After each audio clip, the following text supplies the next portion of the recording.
একজনের এক রিলেটিভের এঙ্গেজমেন্ট পার্টিতে গেছিলাম আর কি।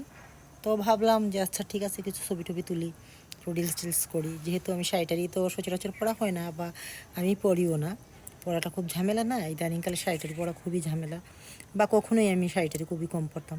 তো ভাবলাম আচ্ছা একটা শাড়িটারি যেহেতু পরছি তাইলে একটা রিল করি ছোটো ছোটো, কিন্তু কী রিল করবো তাই ভাবতেছিলাম। তাই ভাবলাম আচ্ছা ঠিক আছে আপনাদের সাথে একটু বক বক করি, এইটাই না হয় রিল। আর শাড়িটাও পরা হয়ে গেল, আপনাদের দেখানো হয়ে গেল, শাড়ি পরে ছবি টবি তুললাম। অনেক মজা করছি ওই রিসেপশন অনুষ্ঠানে।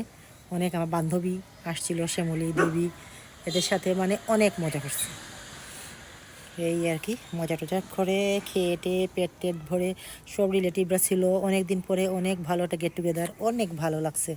মানে আসতে আসলে মনে চায় নাই, বুঝতে পারছেন, কিন্তু কী করবো, আসতে তো হবেই না, বাসায় কাজ আছে অনেক। তো চলে আসলাম আর কি। কিন্তু ওইখানে অনেক মজা হয়েছে, ভালো লাগছে অনেক দিন পর। অনেক সবাই সবাই যারা দেশের বাইরে থাকে, ওরা দেশের বাইরেই থাকে মেইনলি। তো ওদের সাথে কথা হইলো, দেখা হলো, অনেক বছর পর খাওয়া হলো, পেট ভরা হলো, বান্ধবীদেরকে পেলাম। এটাই হচ্ছে সবচেয়ে বড় মজা, যে বান্ধবীদের সাথে অনেক দিন পরে একটা চুটি আড্ডা দিলাম।